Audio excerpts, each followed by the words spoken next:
विकासाय पापध्वान्तक्षयाय च श्रीमानाविरभूद्भूमौ रामानुजदिवाकरः श्रीमानाविरभूद्भूमौ రామానుజదివాకరః.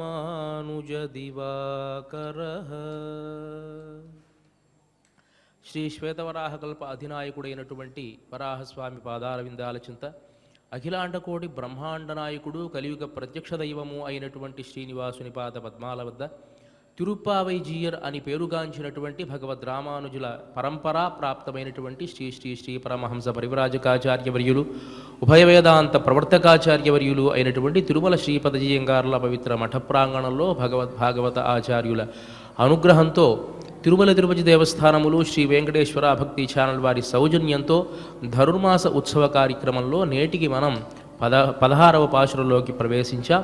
ప్రతిరోజు మాదిరిగానే ముందుగా భగవద్ రామానుజుల వైభవాన్ని తెలుసుకుని కార్యక్రమంలోకి ప్రవేశిద్దాం. క్షీరాంబుధే పునరుపేత్య చిరాయ బాలో మూకోపి యస్య మహిమానమఘోషయధ్వం సోయం రథం సహ సుహృద్భిరిహ స్థితైః త్వం దేశాంతరాణ్యవిజితః చిరమధ్యవాత్సీః.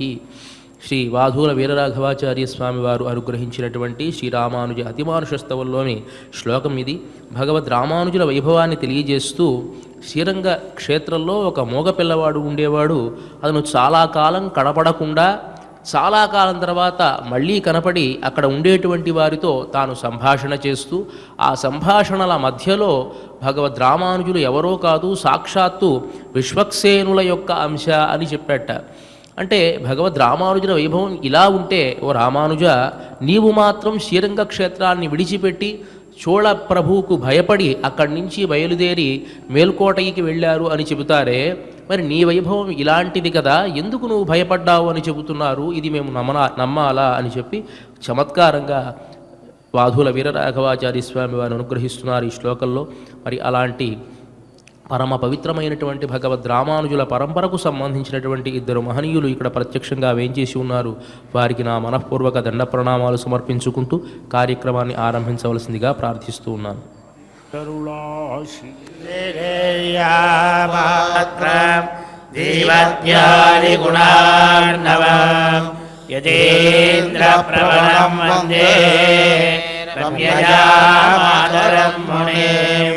లక్ష్మీనాథసమారంభాం నాథయామునమధ్యమాం అస్మదాచార్యపర్యంతాం వందే గురుపరంపరాం. యో నిత్యమచ్యుతపదాంబుజయుగ్మరుగ్మం వ్యామోహతత్సరిధరాణి తృణాయ మేనే అస్మద్గురోర్భగవతోస్య దయైకసిన్ధోః రామానుజస్య చరణౌ శరణం ప్రపద్యే.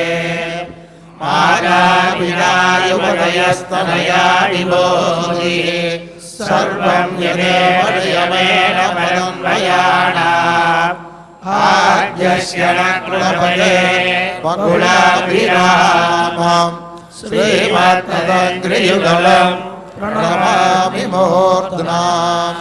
భూరంజరస్య మహరాత్వయ భక్తనాథ శ్రీభక్తిసార కులశేఖరయోగివాన్ భక్తాంద్రేంద్రమిశ్రాన్ శ్రీమత్పరాంకుశమునిం ప్రణతోస్మి నిత్యం. సుప్తబుద్ధోద్ధృష్టం పారాధ్యం స్వం శృతిశతశిరసిద్ధమధ్యాపయంతి సోత్యుష్టాయాం శ్రుతినిగలితం యావలాకృత్య భుంక్తే. ఓజాతస్యై నమ ఇదమిదం భూయేవాస్తు భూయః. அன்னவயல் புதுவை ஆண்டாள் அரங்கத்தே பன்னெதிருப்பாவை பல்பதியம் என்னிசையால் பாடிக் கொடுத்தாள் நற்பாமாலை பூமாலை சூடி கொடுத்தாளை சொல்லு சூடி கொடுத்த சுடற்கொடியே தொல்பாவை பாடி அருள வல்ல வல்வளையாய்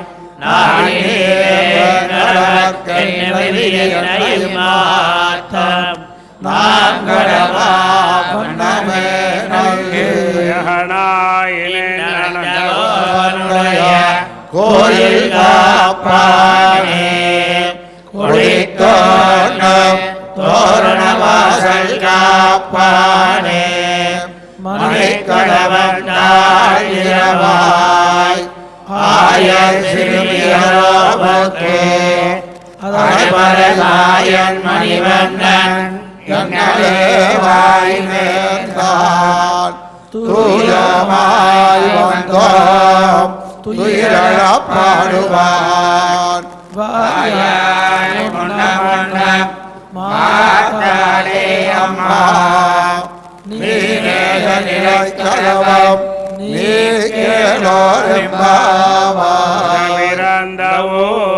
கோவிந்தன் வாழுவோர் சோதி மணிமாடன் தோன்றுவோர் நீதியால் நல்ல பக்தர் வாழுவோர் நான் மறைகள் ஓதுவோர் வில்லிபுத்தோர் வேதக்கோனோர் பாதகங்கள் தீர்க்கும் பரமனடிகாட்டும் வேதமனைத்துக்கும் வித்தாகும் கோடையும் ஐந்துமைந்தும் அறியாதவானிடரை பையம் சுமப்பதும் வம்பு ஓடி பூரத்தில் சரத்துணித்தாள் வாழியே திருப்பாவை முப்பதம் செப்பினாள் வாழியே பெரியாழ்வார் பெற்றெடுத்த பெண்பிள்ளை வாழியே பெரும்போதோர் மாமுனிக்கு பின்னாள் வாழியே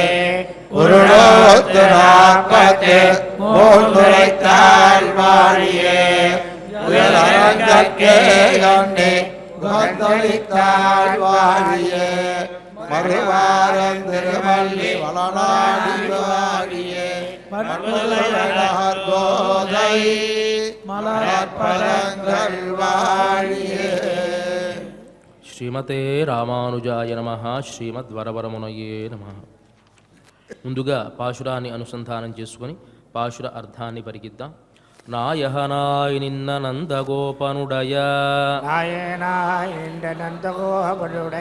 கோயில் காப்பானே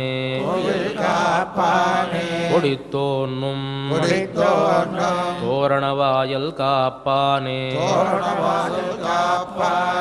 மணிக்கதவம் தாழ்த்திரவாய் ஆயர் சிறுமுயரோமுக்கு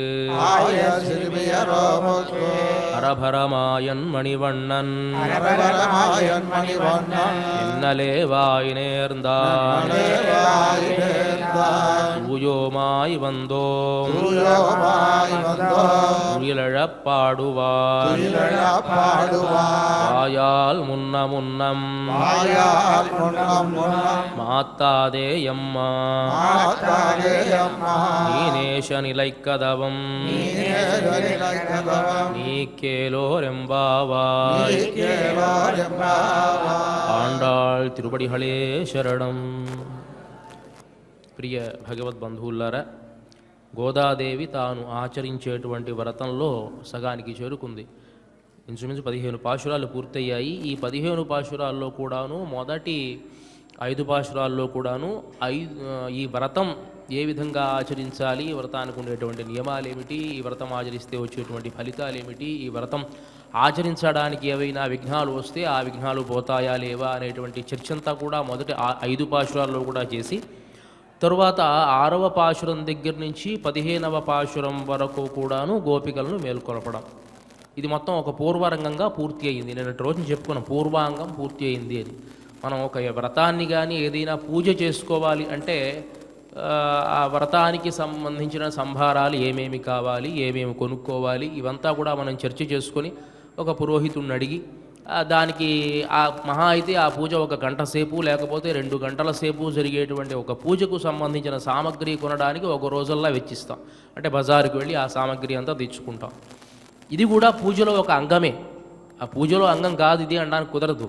మనం ఈ గంట సేపు చేసేటువంటి ఈ పూజకు ఏ ఏ సామగ్రి అయితే సమకూర్చుకుంటున్నామో ఇది కూడా పూజలో ఉండేటువంటి అంగమే. అంతేకాకుండా పూజంతా అయిపోయిన తర్వాత మనం ఈ వ్రత సంభారాలన్నీ కూడా ఏవైతే పూజలో మనం వాడినటువంటి ఆయా తమలపాకులు కానీ వక్కలు కానీ అన్నీ సర్దుతాం కదా, ఇది కూడా పూజలో ఒక భాగమే. దీన్ని ఉత్తరాంగం అంటాం. ఎవరైనా అగ్నిలో హోమం చేసేటప్పుడు గమనించవచ్చు, పూర్వ పరిశేచనం ఉత్తర పరిశేచనం అని చేస్తారు.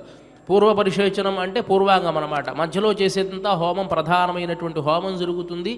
హోమం అంతా అయిపోయిన తర్వాత ఉత్తర పరిశేచనం మళ్ళీ ముగింపు అన్నమాట. అదేవిధంగా ఒక పూజ చేసినా కూడా మొదట మనం సమకూర్చుకునేటువంటి సంభారాలన్నీ కూడాను పూర్వాంగమైతే మధ్యలో చేసేటువంటి పూజ మధ్యలో ఉంటుంది.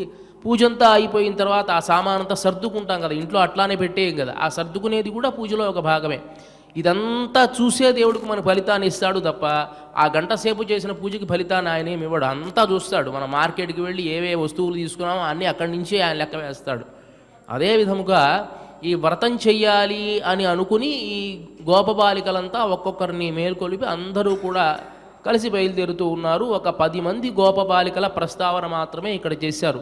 దానికి స్వాపదేశార్థంలో వేదాంతార్థంలో పెద్దలంతా కూడాను ఈ పాశురాల ద్వారా 10 మంది ఆళ్వార్లను అమ్మ మేలుకొలిపారు అని చెబుతూ ఉన్నారు. 10 మంది ఆళ్వార్లు అంటే ఆళ్వార్లు 12 మందా 10 మందా అని ఒక ప్రశ్న. 12 మందే అయినప్పటికీ కూడాను దాంట్లో మధుర కవి ఆళ్వార్లని మినహాయిస్తే, ఎందుకంటే మధుర కవి ఆళ్వార్లు పెరుమాళని పాడాల, కేవలం తమ ఆచార్యులైనటువంటి నమ్మాళ్వార్లనే పాడారు కాబట్టి ఆయన తీసి పక్కన పెట్టి, గోదా అమ్మవారు తమను కూడా తీసి పక్కన పెట్టి మిగిలిన వాళ్ళు ఎవరైతే 10 మంది ఆళ్వార్లు ఉంటారు కాబట్టి ఆ 10 మంది ఆళ్వార్ల ప్రస్తావన ఈ పాశురాల ద్వారా చేశారు అనేటువంటిది స్వాపదేశార్థం. ఇంకొక విశేషం ఏమిటి అంటే ఇక్కడ నుంచి అంటే ఈ 15వ పాశురంలో వీళ్ళు నందగోపుడి యొక్క భవంతి దగ్గరికి వెళుతూ ఉన్నారు. అంటే దేవాలయానికి వెళుతూ ఉన్నారు అని మనం చెప్పుకోవాలి. వాస్తవానికి అయితే దేవాలయానికి వెళ్ళేటువంటి వాళ్ళు ఎలా ఉండాలి, భగవంతుడి దగ్గరికి వెళ్ళేటప్పుడు ఎలా వెళ్ళాలి అని చెప్పడానికి ఒక వేదాంతార్థాన్ని దీంట్లో ఇమిడ్చి 10 మంది గోపబాలికను పాడారు అని అంటే అర్థం ఏమిటంటే, మనకు 5 కర్మేంద్రియాలు 5 జ్ఞానేంద్రియాలు అని అంటాం. మనం ఏ పని చేసినా కూడా జ్ఞానేంద్రియాల సహకారం లేకుండా ఏది కూడా చేయలేం. ఈ 10 పాశురాల ద్వారా ఆ విషయాన్నే ఆవిడ తెలియజేశారు అని అంటే ఎక్కడన్నా ఉందా అండి? కన్ను ముక్కు చెవి కాలు నోరు ఇవన్నీ కూడాను వాక్పాణిపాత పాయూపస్థలేమో కర్మేంద్రియాలు, త్వక్చక్షు శ్రోత్ర జిహ్వాఘ్రాణాలేమో జ్ఞానేంద్రియాలు అని చెప్పబడి ఉన్నదా అని ప్రశ్న వేసుకుంటే పూర్తిగా చెప్పాల్సినటువంటి అవసరంలా దీంట్లో కేట్టిలయో అనేటువంటి ఒక వాక్యము, తర్వాత నాత్తత్తుడాయిముడి నారాయణన్ ఆ వాసనకి జిహ్వకు ఘ్రాణానికి సంబంధించిన వాసన నాలుకతో పాడడము, ఇవంతా కూడా చెప్పడం ఏమిటి అంటే ఒక సూచకప్రాయంగా. అంటే నువ్వు భగవంతుడి దగ్గరికి వెళ్ళేటప్పుడు నీ 5 జ్ఞానేంద్రియాలని 5 కర్మేంద్రియాలను నీ అదుపులో ఉంచుకోవాలి. అంటే మనం చెప్తాం కదా, పెద్దల దగ్గరికి వెళితే ఒళ్ళు దగ్గర పెట్టుకుని ఉండాలి అంటాం కదా, ఆ విధముగా సూచనాప్రాయంగా ఈ 10 మంది గోపబాలికలను అంటే మన అదుపులో ఈ ఇంద్రియాలన్నీ తెచ్చుకోవాలి కదా. అంటే ఈ గోపబాలికలందరినీ కూడా తమ గోష్ఠిలో చేర్చుకున్నారు అంటే అర్థం ఏమిటి అంటే, ఒక జీవుడు తన శరీరంలో ఉండేటువంటి జ్ఞానేంద్రియాలను కర్మేంద్రియాలను తన అధీనం చేసుకొని భగవంతుడి దగ్గరికి వెళ్ళాలి అనేటువంటిది దీంట్లో ఉండేటువంటి సూచనప్రాయంగా ఉండేటువంటి ఒక స్వారస్యకరమైనటువంటి ఒక అర్థం. సరే, ఈ గోపికలంతా కూడా భగవంతుడి దగ్గరికి ఎట్లా వెళ్ళాలి అనేటువంటి దాన్ని ఈ పాశురం ద్వారా మనకు తెలియజేస్తూ ఉన్నారు. ఎలా వెళ్ళాలి? సమూహంగా వెళ్ళాలి భగవంతుడి దగ్గరికి. ఆ సమూహంగా వెళ్ళినప్పుడు భగవంతుడికి ఒక అనుగ్రహం కలుగుతుంది. వెళ్ళేటువంటి సందర్భంలో సమూహంగా ఎందుకు వెళ్ళాలి? ఆ ద్వారపాలకుల దగ్గర నుంచి కీర్తిస్తారు ఈ పాశురంలో. ఎందుకు కీర్తించాలి అని ప్రశ్న వేసుకుంటే, మనకు ఒక పిల్లవాడు ఉన్నాడు అనుకోండి, స్కూల్లో చదువుతూ ఉంటాడు, ఏదో అల్లరి పని చేశాడో లేకపోతే సరిగ్గా చదవలేదో, అక్కడ ఉండేటువంటి ఉపాధ్యాయులు ఏం చేస్తారు, వెంటనే ఇంటికి కబురు పంపిస్తారు. ఇదిగో మీ పిల్లవాడు ఇట్లా తప్పు చేశాడు అని ఇంటికి కబురు పంపిస్తాడు. ఈ పిల్లవాడు స్కూల్ నుంచి ఇంటికి వెళ్ళాలి అంటే తను పుట్టి పెరిగినటువంటి ఇల్లే, తన తల్లిదండ్రులే అయినా కూడా ఈ పిల్లవాడు ఇంటికి వెళ్ళాలంటే భయపడుతూ ఉంటాడు. ఎందుకు భయపడుతూ ఉంటాడు అంటే తండ్రి కోప్పడతాడేమో అని. తల్లి అయినా కొంచెం దగ్గరికి తీసుకుంటుందేమో కానీ తండ్రి మాత్రం తప్పకుండా కోప్పడతాడు కదా. కాబట్టి తండ్రి కోప్పడతాడేమో అనే భయంతో ఉంటాడు. వెంటనే వాడు ఏం చేస్తాడు, తెలివిగా ఇంటికి వెళ్ళగానే ముందు నాన్న దగ్గరికి వెళ్ళాడు. ఏదో వాడిని బుజ్జగించేటువంటి అమ్మమ్మో తాతయ్యో నానమ్మో ఎవరో ఒకళ్ళు ఉంటారు కదా, వాళ్ళ దగ్గరికి వెళతాడు. తాతయ్య ఇట్లా జరిగింది తాతయ్య అని చెప్పేటప్పటికి అవో శ్రద్ధ పనరా, నేను మాట్లాడతాలే నాన్నగారితో, నువ్వు భయపడొద్దు అంటాడు అని తీసుకుని వెళ్ళి తండ్రి దగ్గర తను సిఫారసు చేసి జాగ్రత్తగా చూసుకుంటాడు. అవునా కాదా? ఇది లోకల్లో జరిగేటువంటి వ్యవహారికమైన విషయమే. అదేవిధంగా భగవంతుడి దగ్గరికి మనం వెళ్ళేటప్పుడు ఎవరిని కూడా అంటే ఈ పరిచారికమ ఈ పక్కన ఉండేటువంటి దేవతలను ఎవరిని కూడా చూడకుండా నేరుగా వెళ్ళి భగవంతుడి దగ్గరికి వెళ్ళవచ్చా అని అంటే అలా వెళ్ళకూడదు అనేటువంటిది శాస్త్రం. ద్వారపాలకుడి దగ్గర నుంచి ఒక్కొక్కరిని స్తుతిస్తూ లోపలికి వెళ్ళాలి అని. ఎందువల్ల వెళ్ళాలి అంటే భగవంతుడు మనకు కొన్ని బాధ్యతలు ఇచ్చాడు. ఈ శరీరాన్ని ఇచ్చాడు, దానికి కొన్ని బాధ్యతలు ఇచ్చాడు. అదే విధముగా నువ్వు కర్మలు ఆచరించడానికి శృతి స్మృతి ఇవన్నీ కూడా ఇచ్చాడు కదా. దీని ప్రకారం మనం చరిస్తూ ఉన్నామా అని మనల్ని మనం ఒకసారి ప్రశ్న వేసుకోవాలి. శృతి స్మృతి మమైవాజ్ఞ యస్తాముల్లంఘ్య వర్తతే ఆజ్ఞాచ్ఛేది మమద్రోహి మద్భక్తోపి నవైష్ణవ అని అంటాడు శాస్త్రంలో పరమాత్మ. శృతి స్మృతి మమైవాజ్ఞ, వేదము కానీ స్మృతులు కానీ నా ఆజ్ఞారూపాలు అయినప్పుడు దాన్ని ఎవడైతే అధిగమించి చరిస్తాడో వాడు వైష్ణవుడైనా కూడా నా భక్తుడు కాదు అని పరమాత్మే చెబుతూ ఉంటే, మరి మనం ప్రతిరోజు చేసేటువంటి ఈ పనులలో నిజంగా మన బాధ్యత మనం నిర్వర్తిస్తూ ఉన్నామా అని మనం ఒకసారి ప్రశ్న వేసుకుంటే నిర్వర్తించలేదు అని నిర్మోహమాటంగా చెప్పుకొని తీరాల్సిందే. ఏం నిర్వర్తిస్తూ ఉన్నాం? 24 గంటల్లో మన వ్యావహారికమైనటువంటి విషయాలే తప్ప భగవంతుడి గురించి ఆలోచించినా దాంట్లో కూడా లౌకిక విషయాలనే మనం జోడించి ఆలోచిస్తాము కానీ పారమార్థిక విషయాలు ఎప్పుడన్నా నెమరవేసుకుంటూ ఉన్నామా? మన జీవితంలో మనం ఆధ్యాత్మికతకు ఎంత సమయాన్ని మనం వెచ్చించామని ఆలోచిస్తే ఏమీ లేదు, సున్నానే కనిపిస్తుంది. కాబట్టి అలా మనం ఆచరిస్తూ భగవంతుడి దగ్గరికి నేరుగా వెళితే ఆయనకి ఏమవుతుంది? కోపం వస్తుంది. కాబట్టి అలాంటి కోపం రాకుండా ఈ పక్కన ఉండేటువంటి దేవతామూర్తులందరినీ కూడా సుప్రసన్నం చేసుకొని లోపలికి వెళ్ళాలి. ఏ విధంగా అయితే ఈ పిల్లవాడు తాతయ్యతోనో అమ్మమ్మతోనో అమ్మతోనో చెప్పుకొని వాళ్ళని ముందుకు పెట్టుకొని తండ్రి దగ్గరికి వెళతాడో అట్లా మనం వెళ్ళాలి అనేటువంటి విషయాన్ని గోదాదేవి సూచనప్రాయంగా ఈ పాశురం ద్వారా మనకు తెలియజేస్తోంది. 5 లక్షల మంది గోపికలు బయలుదేరి ఆ నందుడి యొక్క భవంతికి వెళుతూ ఉంటే అక్కడ ఉండేటువంటి ద్వారపాలకులకి ఒకానొక సన్నివేశం గుర్తొచ్చింది. ఏమి సన్నివేశం గుర్తొచ్చింది అంటే పూర్వంలో వైకుంఠానికి సనక, సనందన, సనత్కుమార, సనత్సుజాతులు అనేటువంటి 4 ఋషులు వచ్చారు. వాళ్ళు చూస్తే 5 ఏళ్ల పిల్లవాళ్ళలానే ఉంటారు, కానీ వాళ్ళు వయోవృద్ధులే, చాలా వయస్సులో చాలా వృద్ధాప్యం కలిగినటువంటి వాళ్ళు, జ్ఞానులు కూడా. కానీ వాళ్ళను చూస్తే మాత్రం ఎలా ఉంటారు అంటే 5 ఏళ్ల పిల్లవాళ్ళ ఉంటారు వాళ్ళు. జయ విజయులు అనుకున్నారు కదా, వీళ్ళని మనం లోపలికి ఎలా పంపిస్తామన్నారు. లోపలికి పంపించడానికి కుదరదన్నారు, వాళ్ళు శాపం ఇచ్చారు.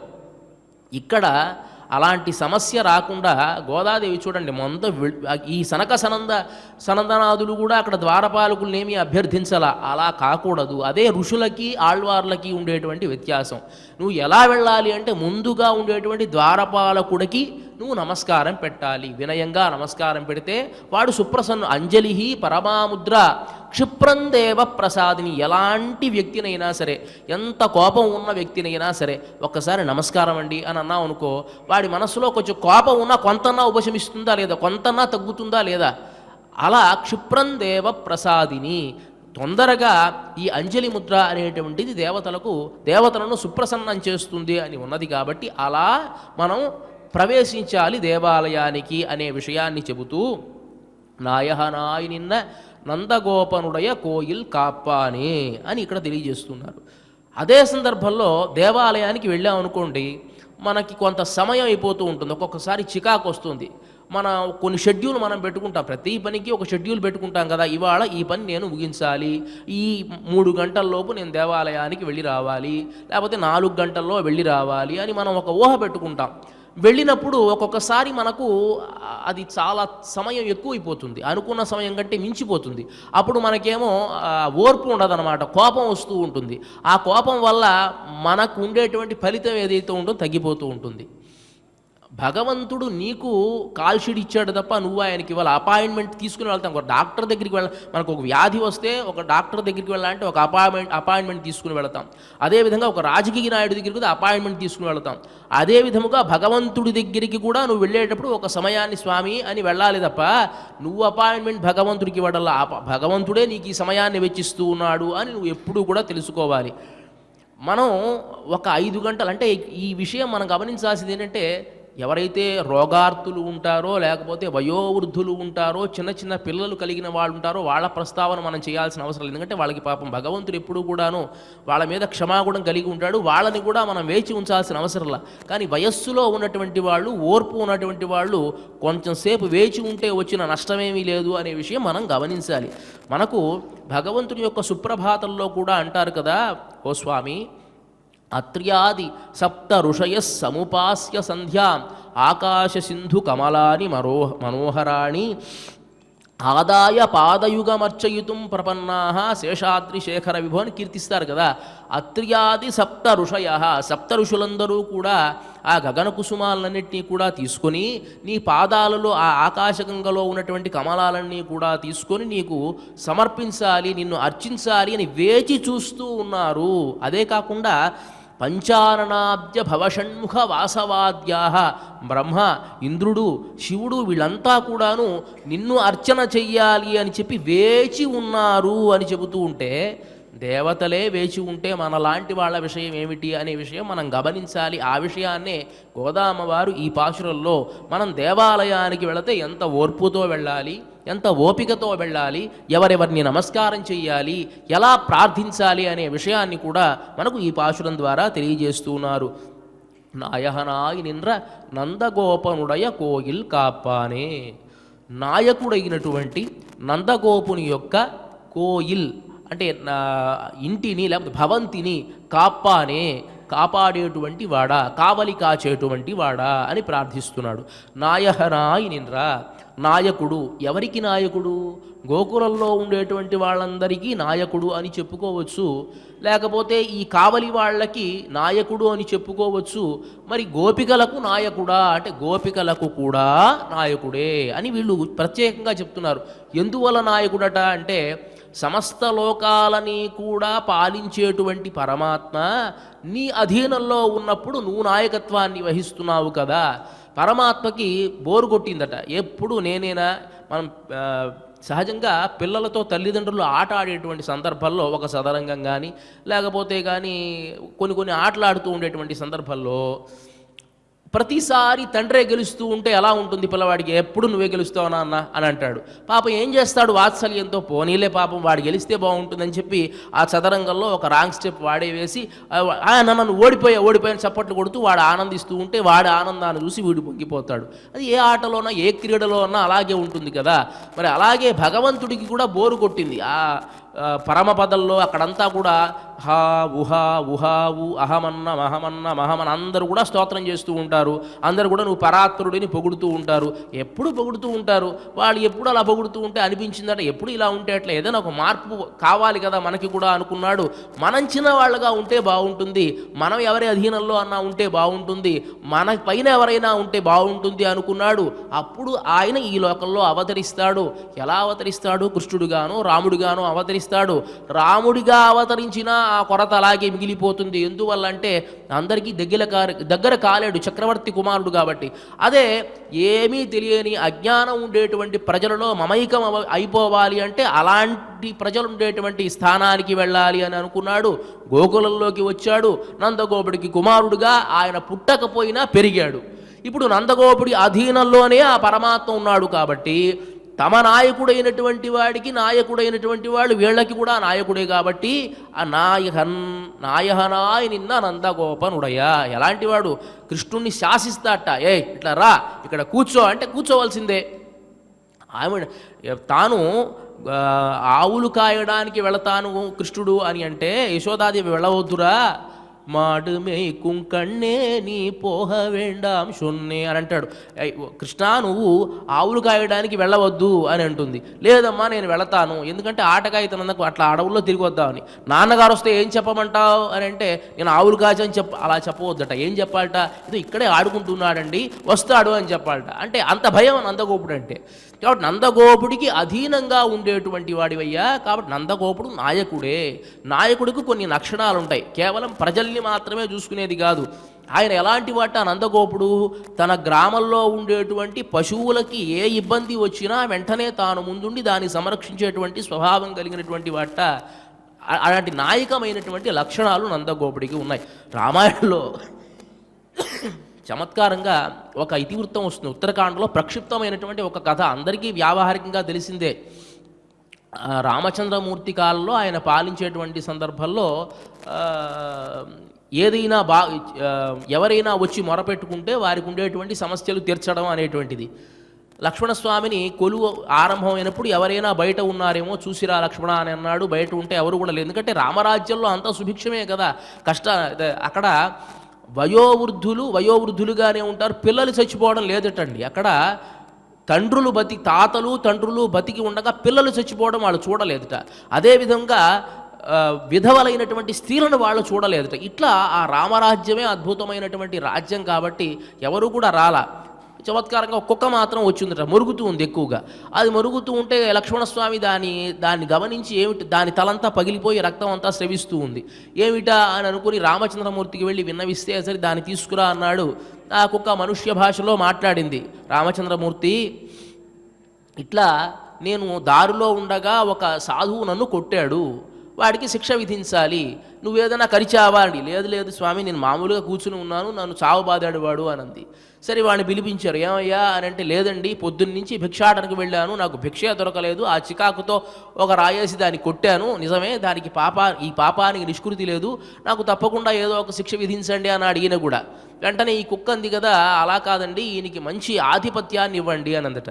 అదేమిటయ్యా ఆధిపత్యాన్ని ఇస్తే ఏం చేస్తాడు అంటే, నేను ఒకప్పుడు పూర్వం ఒక మఠానికి అధిపతిగా ఉండేవాడిని, త్రికరణ శుద్ధిగా ఎలాంటి తప్పు లేకుండా నేను చేశాను, అయినా కూడా నాకు ఈ జన్మ వచ్చింది, వీడు అసలే తొత్తరివాడు, బాగా ఆవేశం ఉన్నవాడు, వీడికి కనుక ఈ మఠాధిపత్యం ఇస్తే వాడు ఏదో ఒక తప్పు చేస్తాడు, నాకంటే దిక్కుమాల జన్మ వస్తుంది, వాడికి ఈ జన్మ ఇవ్వండి అని చెప్పిందట. అంటే రామరాజ్యంలో నాయకుడు అయినటువంటి వాడు జంతువుల దగ్గర నుంచి గమనించాలి అనే విషయాన్ని మనకి రామాయణం తెలియదు. అక్కడ జంతువులు కూడా కష్టపడకూడదు అనేటువంటి రామరాజ్యం కాబట్టి అలాంటి ప్రభువు నాయహనాయ నింద్ర నందగోపనుడయ కోయిల్ కాపానే, ఆ భవంతిని కాపాడేటువంటి వాడా అని ఇక్కడ కీర్తిస్తూ ఉన్నారు. కోయిల్ కాపానే అంటే కావలివాడా అని స్తుతిస్తూ ఉన్నారు కదా, అలా స్తుతించవచ్చా అని ఒక ప్రశ్న. వాళ్ళకు పేరు ఉంటుంది కదా, ఆ పేరుతో పిలవచ్చు కదా అంటే, గోకులంలో ఉండేటువంటి పాపం ఆ పిల్లలు 5 ఏళ్ల పిల్లలకి ఏం తెలుస్తుందండి, వాళ్ళ పేర్లు వాళ్ళ నామకరణాలు లేకపోతే వాళ్ళకు ఉండే అడ్రస్లు ఏం తెలుస్తుందా, కాబట్టి అలా పిలిచారు. వాస్తవానికి వేదాంత శాస్త్రం కూడా ఏం చెబుతుందంటే, ఏకాంతి వ్యపదేష్టవ్య నైవ గ్రామ కులాదిభి విష్ణునా వ్యపదేష్టవ్య తత్తు సర్వం స ఏవహి అని. మనం భగవద్భక్తులైనటువంటి వాళ్ళని ఏకాంతులను వాళ్ళ జాతితో కానీ లేకపోతే వాళ్ళ వర్ణంతో కానీ వాళ్ళకు ఉండేటువంటి అంగవైకల్యంతో కానీ పిలవకూడదట. అలా గనక పిలిస్తే అది చాలా దోషమవుతుంది అని చెప్పి మనకు శ్రీవచన భూషణంలో పిళ్ళలోకాచార్యుల వారు తెలియజేస్తారు. ఒక ఇతివృత్తాన్ని చెబుతారు. మంచి భగవద్భక్తులు వాళ్ళు మనకు కనిపించారు, కొంచెం అంగవైకల్యం ఉందనుకుందాం, కాలో చేయో లేదనుకుందాం, అయ్యో చాలా మంచి భక్తుడండి కానీ కాలు లేదండి, అది కూడా అనుకోకూడదట. మనం అలా కూడా అనుకోకూడదు, అది మహాపాపం ఉంటుంది. అదే సందర్భంలో చాలా గొప్ప భక్తుడండి, ఆయన జాతి ఇది అననే అనకూడదు. చాలా మంచి భక్తుడండి కానీ ఇలా పుట్టాడండి, అది కూడా అనకూడదు. ఏది నువ్వు మాట్లాడకూడదు. భగవద్భక్తుడంటే వాడికి ఓ మర్యాద ఉండి తీరాలి, వాడి గురించి మనం ఏమి అనుకోవడానికి వీల్లేదు. దీనికి ఒక ఇతివృత్తాంతాన్ని చెప్తారు శ్రీవచన భూషణంలో. పురాణంలో ఉండేటువంటి ఒక కథ. విశ్వామిత్ర మహర్షికి గాలవుడు అని ఒక శిష్యుడు ఉండేవాడు. ఈ గాలవుడు అనేటువంటి శిష్యుడు చక్కగా విశ్వామిత్ర మహర్షి దగ్గర వేదాధ్యయనం సాంగోపాంగంగా అధ్యయనం చేశాడు. అధ్యయనం అంతా చేసిన తర్వాత గురువుగారు మీకు నేను ఏదైనా సరే గురువు దక్షిణ ఇవ్వాలి అని అనుకుంటూ ఉన్నాను, మీరు అడగండి అన్నాడు. అదేమిటయ్యా, ఏం అవసరం లేదు, నువ్వు చక్కగా నాకు సేవ చేసుకున్నావు, ఇదే చాలు, నువ్వు నాకు ఏ గురు దక్షిణ ఇవ్వాల్సినటువంటి అవసరం లేదు అన్నాడు. లేదు గురువుగారు, మీరు తప్పకుండా అడిగి తీరాల్సిందే, నేను ఇవ్వాల్సిందే అని పట్టుబట్టాడు. ఇలా చికాకు వచ్చింది. విశ్వామిత్ర మహర్షి ఎప్పుడో చక్రవర్తిగా ఉన్నవాడు, సకల భోగభాగ్యాలు అనుభవించినటువంటి వాడు, అలాంటి వాడు దానంతా విడిచిపెట్టి రాజర్షయి మహర్షయి చివరికి బ్రహ్మర్షి అయిపోయినటువంటి వాడు, ఈ వ్యామోహాలు లేనటువంటి వాడికి ఏమిని అడిగితే ఏం అవసరం ఆయనకి, వద్దురా అంటే ఆయన వినిపించుకోవట్లా, చికాకు పుట్టించాడు. ఏం చేయాలో అర్థం కాక కించిదాకద సంరంభో విశ్వామిత్రో బ్రవీజితం ఏకతః శ్యామకర్ణానాం శతాన్యష్టౌతు దేహిమే హయానాం చంద్రశుభ్రాణం గచ్చగాలవమాచిరం. కోపం వచ్చింది. కోపం వచ్చి అడిగాట, 800 గుర్రాలు కావాలి. ఆ 800 గుర్రాలకి కూడాను ఒక చెవి మాత్రమే నల్లగా ఉండాలి, మిగతా అంతా కూడా చంద్రుల్లానా ఉండాలి. ఇలాంటి 800 గుర్రాలు కావాలని అడిగాడు ఆయన. చచ్చాను బోరా అనుకున్నాడు ఆయన. ఇప్పుడు ఎందుకు అడిగానో గురువు గారిని, పోయి ఇప్పుడు ఆయన వద్దన్నప్పుడు వదిలేయాలి, కానీ నువ్వు అడగాల్సిందే, అడగకపోతే నేను ఊరుకోను అని అంటూ ఉంటే చికాకు వచ్చింది. ఇలా అడిగాడు. ఇప్పుడు దాన్ని ఎక్కడి నుంచి తీసుకొస్తాడు ఆయన? 800 గుర్రాలు, ప్రతి గుర్రము తెల్లగానే ఉండాలి, చెవి మాత్రం నల్లగా ఉండాలి, ఇలాంటి గుర్రాలు కావాలి 800. ఏం చేయాలో అర్థం కాల. వెంటనే ఈ గాలవ మహర్షికి ఒక చిర స్నేహితుడు అక్కడున్నాడు, ఎవరో కాదు గరుత్మంతుడు. ఆయన్ని ప్రార్థించాడు. ఆయన వచ్చాడు. ఆయన రాగానే గరుత్మంతుడితో ఈ వృత్తాంతాన్ని చెప్పి, గరుడా ఇలా చెప్పాడు మా గురువుగాడు, ఇప్పుడు ఏమి చెయ్యాలి, ఇన్ని గుర్రాలు ఎక్కడ ఉంటాయో నాకు అర్థం కాల అంటే, సరే ఇది సదంత పని, నా వీపు మీద నువ్వు కూర్చో, ఈ లోకమంతా చుట్టొద్దాము, చుట్టి వచ్చి ఏదైనా అలా గుర్రాలన్నీ ఉంటే ఒక్కొక్క దాన్ని మనం సంగ్రహణం చేసి విశ్వామిత్ర మహర్షికి మనం సమర్పిద్దాము అని అనుకున్నారు. సరే బయలుదేరి వెళ్ళారు. బయలుదేరి వెళుతూ ఉంటే పశ్చిమ సముద్రంలో ఒక పెద్ద వృషభ పర్వతము అనేటువంటి పర్వత ప్రాంతంలో బాగా అలసిపోయారన్నమాట. ఆ పర్వత ప్రాంతంలో కాసేపు ఆగారు. బాగా ఆకలి వేస్తూ ఉంది, దాహం వేస్తూ ఉంది. ఎవ్వడు కూడా చుట్టుపక్కల కనీసం నీళ్ళిచ్చే నాథుడు లేడు. ఏం చెయ్యాలా అని ఆలోచిస్తూ ఉంటే శాండిలి అనేటువంటి ఒక భాగవతోత్తమురాలు స్త్రీమూర్తి, ఆమె ఈ గరుత్మంతుడి ఈ గాలవుడి యొక్క పరిస్థితిని చూసి జాలిపడి రండి అని చెప్పి తీసుకుని వెళ్ళి సకలమైనటువంటి ఆతిథ్యాలు కూడా ఆమె ఇచ్చింది. ఇస్తే గరుత్మంతుడు అనుకున్నాడు కదా మనస్సులో, నిజంగా ఎంత మహానుభావురాలు ఈవిడే, కానీ అదేమిటి ఈ నిర్జరారణ్యమైనటువంటి ప్రదేశంలో ఉందే, ఈవిడ గనక ఒప్పుకుంటే మనం చక్కగా వీపు మీద ఎక్కించుకొని ఏ శ్రీరంగంలోనో లేకపోతే ఏ ముక్తినాథులోనో విడిచిపెడదాం, బాగుంటుంది, ఆ దివ్య దేశంలో ఈవిడ చక్కగా సేవ చేస్తుంది, అలా ఉండాలి కదా అని అనుకున్నాడు. అనుకుని లేద్దాము అని అనుకుంటూ ఉంటే 2 రెక్కలు కూడా సహకరించడం మానేసింది. అంటే మనం గమనించాల్సింది, క్షేత్రానికి పేరు ఎప్పుడు వస్తుంది అంటే భగవంతుడి వల్లే కాదు, భగవద్భక్తుల వల్ల కూడా వస్తుంది. వాళ్ళు ఎక్కడ ఉంటే అక్కడ భగవంతుడు ఉంటాడు, వాళ్ళ వల్ల కూడా ఆ స్థలం అంతా పవిత్రమవుతుంది. ఈ గరుత్మంతుడి మనస్సులో ఉన్నటువంటి చిన్న దోషం ఏమిటి అంటే, ఈ వృషభ పర్వత ప్రాంతంలో ఈ స్త్రీమూర్తి ఉన్నది, కానీ ఈ పర్వత ప్రాంతం విశేషమైనది కాదు అని భాగవతోత్తములు ఉండేటువంటి ఆ ప్రదేశాన్ని తాను చిన్న చూపు చూడడం అనేటువంటి దోషం అతనికి కలిగింది. కాబట్టి 2 రెక్కలు పనిచేయడం మానేశాయి. వెంటనే ఈ గాలవుడు అన్నాడు కదా, కిన్నుతే మనసాధ్యాతం అశుభం పతతాంబర నహ్యయం భవత స్వల్పో వ్యభిచారో భవిష్యతి. నువ్వేదో చాలా పెద్ద పొరపాటు చేశావు గరుడా. కిన్నుతే మనసాధ్యాతం, మనస్సులో ఏం ధ్యానం చేశావు? అశుభం పతత, ఏ అశుభాన్ని నువ్వు ధ్యానం చేశావు? స్వల్పో వ్యభిచారో, ఇది చాలా చిన్న తప్పు అయితే కాదు, ఏదో పెద్ద అపచారమే చేశావు కాబట్టే ఇలా అయింది అని అంటే, అప్పుడు తన విషయాన్ని ఇలా నేను అనుకున్నాను, తద్వారా ఇలా అయింది అంటే మళ్ళీ ఈ శాండిలి అనేటువంటి ఆ శ్రీమూర్తి దగ్గరికి వెళ్ళి తాను క్షమాపణ కోరి పునర్వైభవాన్ని పొంది అక్కడి నుంచి బయలుదేరి వెళ్ళాడు అనేటువంటిది మనకి ఇతివృత్తం. అంటే భగవద్భక్తులైనటువంటి వాళ్ళు ఈ జాతిలో జన్మించారు, ఇలా పుట్టారు, ఇలా అయ్యారు అని కూడా మనం మాట్లాడకూడదు అని అంటే, అన్నమాచార్యుడు కూడా అంటాడు కదా, ఏమాయనేమి హరి ఇచ్చిన జన్మమే చాలు, ఏమాయనేమి అంటే హరి ఇచ్చిన జన్మే చాలు, ఆయన ఇచ్చిన జన్మే చాలా గొప్పది, దాన్ని మనం ప్రశాంతంగా గడిపితే చాలు అని చెప్తుంటే విజాతులన్నీయు వృధా వృధా అజామిళాదులకదియే జాతి విజాతులన్నీయు వృధా. అంటే బ్రాహ్మణ జాతిలో పుట్టడం గొప్ప అని నువ్వు అనుకుంటే ఏం ప్రయోజనం, దాంట్లో అజామిళుడు కూడా పుట్టాడు, వాడు ఏం చేశాడు దౌర్భాగ్యుడు కాకపోతే అని ఆ కీర్తించేటువంటి సందర్భంలో జాతి అనేటువంటిది ఇక్కడ ముఖ్యమైనది కాదు.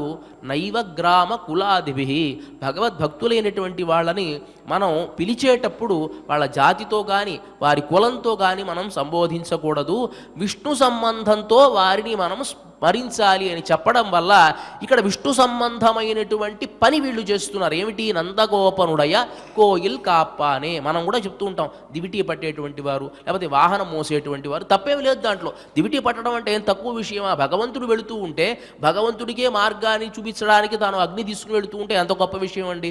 పల్లకి మోసేవారు, పల్లకి మోయడం సామాని, ఎవరో పనికి మాలిన వాడికి మోయడల్లా భగవంతుడికి మోస్తున్నాడు కదా, కాబట్టి చెప్పేటప్పుడు పల్లకి మోసేవారు, అదేవిధంగా దివిటీ పట్టేటువంటి వారు, కైంకర్యం, ఇవి చెప్పడానికి కారణం ఏమిటి? దోషమేమీ లేదు, ఇంకా వారికి ఉత్కృష్టమైనటువంటి విషయం అని చెప్పడానికి నందగోపనుడయ కోయిల్ కాప్ప అనే వాళ్ళకి ఆనందం కలిగిందనమాట, చాలా ఆనందం. కోయిల్ కాప్ప అనే అలాంటివి కోయిల్ని కోవెల్ని కాపాడేటువంటి వారా, కోయిల్ అని చెప్పడం ఆ భవంతిని కాపాడేటువంటి వాళ్ళ. ఇక్కడ ఒక చిన్న చమత్కారం ఉంది. భవంతి అని చెప్పడానికి కారణం ఏమిటి అంటే ఎప్పుడూ కూడా భగవద్భక్తులు వచ్చి వెళుతూ ఉంటేనే అది భవంతి అవుతుందట. మహానుభావులైనటువంటి వాళ్ళు ఎవరైనా సరే నీ ఇంటిలో తన పాదాన్ని ఉంచితే అది భవంతి అవుతుంది తప్ప లేకపోతే భవంతి కానే కాదు అని మనకి శాస్త్రం చెబుతోంది. యన్ మనీషి పదాంభోజ రజఃకణ పవిత్రితం తదేవ భవనం నోచేత్ భకారః తత్ర లుప్యతే. భవనం అనేటువంటి మాటలో భకారాన్ని కనుక తీసామనుకోండి ఏమవుతుంది? వనము అంటే, వనం అంటే అరణ్యము అని అర్థం. నీ గృహప్రవేశాది కార్యక్రమాలు చేసినా, ఏ శుభకార్యాలు మనం చేసినా, పెద్దవాళ్ళని మనం ఇంటికి ఆహ్వానించి వాళ్ళకి ఆతిథ్యం ఇవ్వడానికి కారణం ఏమిటి అంటే వారి పాదధూళి మన ఇంటిలో తగిలి మనం శుభకరంగా సుఖంగా ఉంటాం అనడం కోసమే మనం చేసేది. అందువల్లే యన్ మనీషి పదాంభోజ రజఃకణ పవిత్రితం, మహానుభావులైన వారి యొక్క పాదధూళి వల్ల పవిత్రితమవితేనే అది భవనం. కానీ అలాంటి వాళ్ళు రాకుండా మా ఇంటికి నువ్వు రావద్దయ్యా అని అనక అంటే అది ఇంకే భవనం ఎందుకు అవుతుంది? వనం అవుతుంది కానీ అరణ్యం అవుతుంది. కానీ మరి ఈయన ఎలాంటి వాడు? ఈ నందగోపుడు అంటే మహనీయులైనటువంటి వాళ్ళు ఎప్పుడూ వచ్చిపోతూ ఉంటారు కాబట్టి అలాంటి ఆ భవంతిని కాపాడేటువంటి వాడా. కొడిత్తోన్ను తోరణవాసల్ కాప్పానే. ఇక కొంచెం ముందుకు వెళ్ళారు. ఈ కావలి వాళ్ళంతా కూడా సంతోషించారు. మాట్లాడేటప్పుడు బయట ఉండేటువంటి వాళ్ళతో చక్కగా మాట్లాడి ముందుకు వెళ్ళాలి అనేటువంటి దాన్ని మనకు చూపిస్తున్నారు. ద్వారపాలు దేవాలయానికి వెళ్ళినప్పుడు ముందుగా అక్కడ ఉండేటువంటి ద్వారపాలకులు నమస్కారం చేసుకోవాలి. మనకి క్రమంగా చెప్తారండి. ఇక్కడ ద్వారపాలకుల ప్రస్తావన వస్తుంది కానీ ద్వారపాలకులకు నమస్కారం చేసుకోవాలి. తర్వాత లోపల ఉండేటువంటి ఇతర పరివారంలో ఉండేటువంటి దేవతలందరికీ క్రమంగా ప్రోటోకాల్ అంటామే అట్లా వాళ్ళకి నమస్కారం, కింద నుంచి పైకి వెళ్ళాలి, వాళ్ళకి నమస్కారం చేసుకోవాలి. చిట్ట చివరిగా ఆ లక్ష్మీదేవికి నమస్కారం చేసుకోవాలి. అప్పుడు మనం స్వామి దగ్గరికి వెళ్ళాలి. ఇది క్రమం. కాబట్టి వీళ్ళు ఇక్కడ చూపిస్తూ ఉన్నారు ఏమిటి అంటే కొడిత్తోన్నుం తోరణవాసల్ కాప్పానే. తర్వాత కొడిత్తోన్రుం ధ్వజాన్ని కాపాడేటువంటి తోరణవాసల్ కాప్పానే, ఆ తోరణాలు కలిగినటువంటి ఆ ద్వారాన్ని కాపాడేటువంటి వారులారా అని చెప్పి వాళ్ళకు కూడా ఒక నమస్కారం చేసే కాప్పానే. మణిక్కదవం తాళ్తిరవాయ్, అందమైనటువంటి తలుపులు కలిగినటువంటి ఈ ద్వారాల్ని మీరే తెరవాలయ్యా, మణిక్కదవం తాళ్తిరవాయ్ అని అడిగారు. వెంటనే అక్కడ ఉండేటువంటి ద్వారపాలకులు అన్నారు కదా, అమ్మా మీరు ఏ పని మీద వచ్చారు, ఎందుకు ఇంత రాత్రిపూట వచ్చారు అంటే అప్పుడు వాళ్ళు అంటున్నారు, ఆయను సిరుముయరోముకు అరైభరమాయన్ మణివண்ணన్ నిన్నలే వాయునేర్దాన్. ఆయన సిరుముయరోముకు, గోకులంలో ఉండేటువంటి మా అందరికీ కూడాను, గోప స్త్రీలందరికీ కూడాను కృష్ణుడు ఏం చెప్పాడయ్యా అంటే పరై అనేటువంటి వాద్యాన్ని ఇస్తాను అని చెప్పి నిన్న చెప్పాడయ్యా అని అంటే మీకు చెప్పాడా అంటే ఒక్కొక్కళ్ళకి ప్రత్యేకంగా చెప్పాడు. అదేవిధంగా సామూహికంగా పేరంటం పిలవాలి అంటే కృష్ణుడిని మించిన వాళ్ళు ఈ ప్రపంచంలో ఎవరూ లేదు. 5 లక్షల మంది గోపికల దగ్గరికి వెళ్ళి మీకు పరై అనేటువంటి వాద్యాన్ని ఇస్తాను అని ప్రత్యేకంగా చెప్పడమే కాకుండా సమూహంగా కూడా అందరూ ఉండగా చెప్పాట. కాబట్టి ఒక్కొక్కళ్ళకి చెప్పడమే కాదు, సమూహంగా నిన్నలే వాయినేర్దాన్ ఇలా మాకు వాగ్దానం ఇచ్చాడయ్యా అని అంటే, సరే అట్లా అయితే కొంచెం తెల్లవారిన తర్వాత రావచ్చు కదమ్మా, అర్ధరాత్రిగా ఎందుకు వచ్చారు అని అడిగారు వీళ్ళు. లేదు లేదు, తూయోమా పవిత్రంగా స్నానం చేసి రండమ్మా అని అన్నారు. అదేమిటండి, మేము స్నానం చేసేసాము, పవిత్రమైనటువంటి మనస్సు కలిగినటువంటి వాళ్ళం మేమంతా కూడా. స్నానము అంటే కేవలం శరీరానికి కానే కాదు కదా, మనస్సుకి ఒక పెద్ద స్నానం ఉంటుంది కదా, ఆ స్నానాన్ని మేము ఎప్పుడూ ఆచరించాం.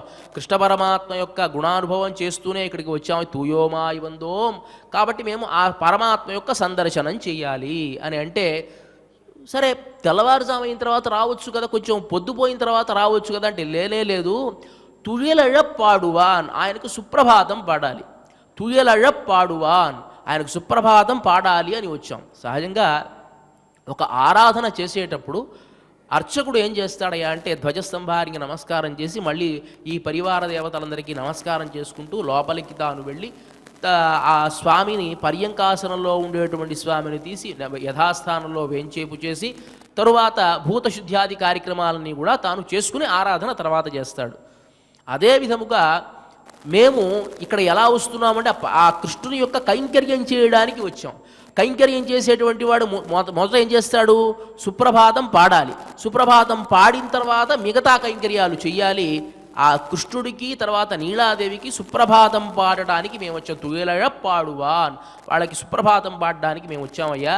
పొద్దుపోయిన తర్వాత వస్తే సుప్రభాతం ఎక్కడ పాడతాం, ఆయన మేలుకొని వేరే పని మీద వెళ్ళిపోతాడు ఆయన. తుయలഴப்பாడువాన్ వాయాల్ మున్నం మాత్తాదేయమ్మా, దయచేసి ముందు ఏం మాట్లాడొద్దయ్యా, ముందు తలుపులు మాత్తాదే అమ్మా, ఓ స్వామి నువ్వు కూడా మాకు స్వామివే. ఎందువల్లంటే ప్రపంచాన్ని కాపాడేటువంటి కృష్ణుణ్ణేమో నందగోపుడు కాపాడుతూ ఉంటే ఆ నందగోపుణ్ణి నువ్వు సంరక్షిస్తూ కావలి కాస్తూ ఉన్నావు కదా, ప్రపంచానికి కావలి కాసేటువంటి వాడిని కావలి కాసేవాడికే నువ్వు కావలి కాస్తున్నావంటే నువ్వెంత గొప్పవాడివో కదా, నువ్వు కూడా మాకు స్వామివే. మాత్తాదేయమ్మ నీ నేష నిలెక్కదవు నీకేలోరెంబావా, ఈ తలుపులు నీ ద్వారా తెరవయ్యా అని చెప్పి ఈ ద్వారపాలకుల్ని వాళ్ళు సంబోధించి ముందుకు సాగుతూ ఉన్నారు. రేపటి పాశురంలో ఎవరిని మేల్కొలుపుతారో మనం తెలుసుకుందాం. ఇక ఇవాల్టి ఈ కార్యక్రమంలో చిట్ట చివరి అంశమైనటువంటిది ఆండాళ్ అనుగ్రహంతో శ్రీమతి తెలిగిచర్ల కందాడి సీతమ్మ గారు తెలిగించినటువంటి తిరుప్పావైలోని నాయహనాయ్ అనేటువంటి పాశురానికి నాయకమణియు నందగోపాలు గృహము అనేటువంటి ఈ గేయాన్ని తిరుమల తిరుపతి దేవస్థాన ఆస్థాన విద్వాంసుడు శ్రీ గరిమెళ్ల బాలకృష్ణ ప్రసాద్ గారు స్వరపరచడం జరిగింది.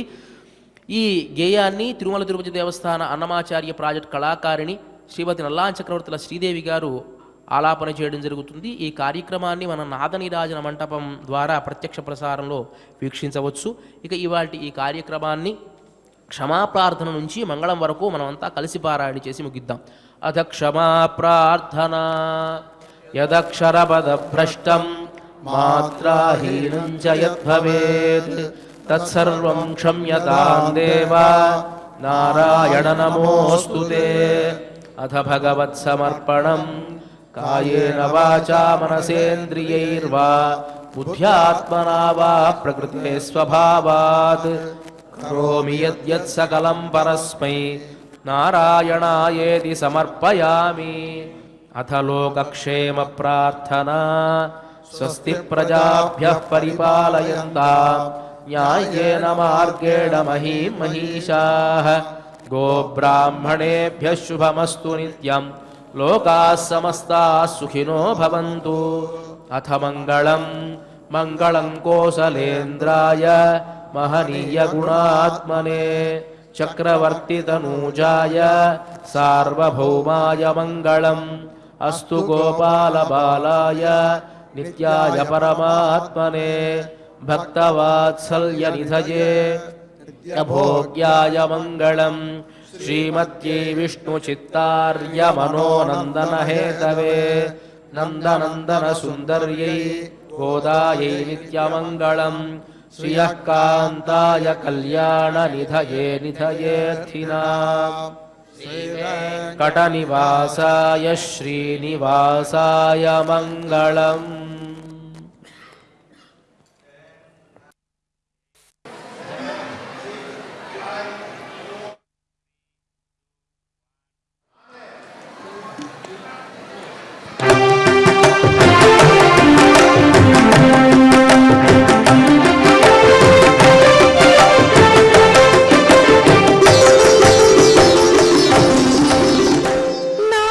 నాయకమణియో నందగో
ఓం